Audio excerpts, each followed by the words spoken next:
The thing is that I've always, every week I go to different events in Japan. And I didn't say it in the presentation, but I worked for a year in a cruise ship called Peace Boat that goes around the world. And it's an NGO that does different events inside the ship and in each country for 100 days per time. And the thing is that I got used to go to all these different places and looking for interesting ideas. And I always keep a note of the best ideas or the best things that I find. And one of the best ways I found to look at new ideas or to see presentations was this PechaKucha Nite way of doing it. There's other ways too, like there's 30 slides, 5 seconds each. There's so many other ways.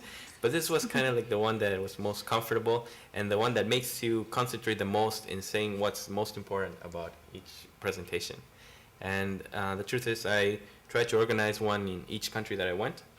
Some did it in the PechaKucha style, and some just some of them did it and some did. So yeah, I really thank all the members that all of them did it. So thank you so much.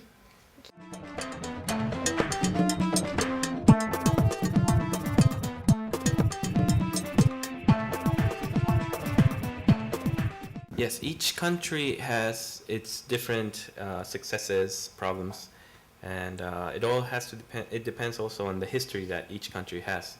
For example, some countries like Brazil, they had a government-to-government agreement to bring a lot of Japanese immigrants to Brazil.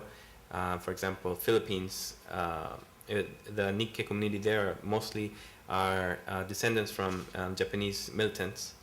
So for example, saying Nikkei in Brazil, it's like, wow, you're Nikkei, I can do business with you. But if you say Nikkei in Philippines, for example, I say, I'm Nikkei, they'll look down on you. They'll say like, oh, you're Nikkei, oh, poor guy. Because over there, they had to hide their identity for a long time, and now they're finally kind of blending to the community back again. So it's very different on each country, and for the youth, for example, comparing, for example, LA with Brazil. Brazil has many, there's 500 different organizations in Brazil. But the problem with having many organizations is that there's no one big organization that can control or have one unified connection with all of them. It's really hard. And in smaller countries like Chile, it has only 700. So it's really easy to just make one. But if you're too small, then there's a rivalry, and there's already 3 little organizations, 100 people each, and they always have this rivalry. So those are some of the good things and bad things of each country.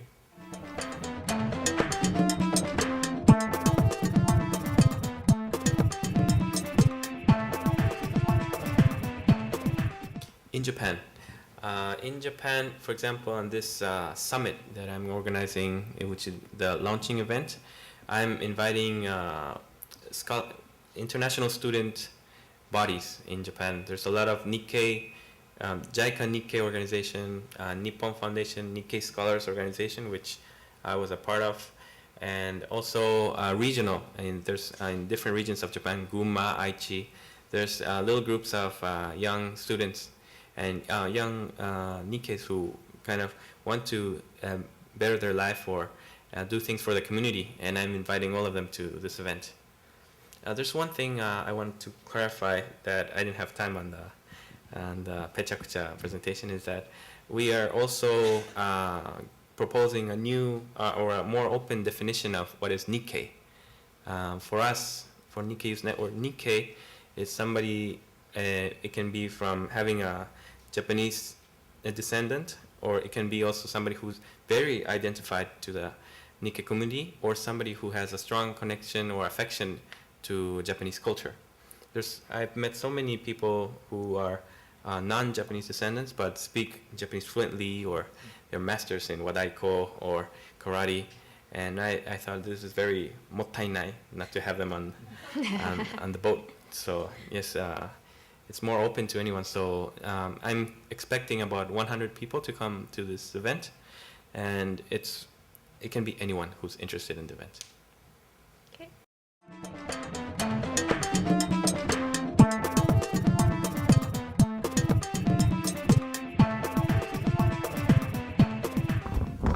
I think definitely with the high school age students, the one thing you're gonna have to fight is commitment with other organizations, other activities.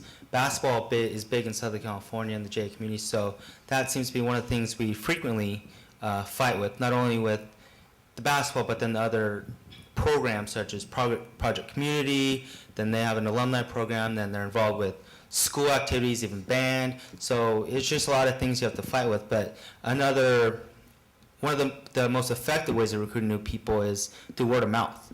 So not only through the students that would join your program, but also the parents of those students, getting them involved, getting them more informed about the program and the benefits.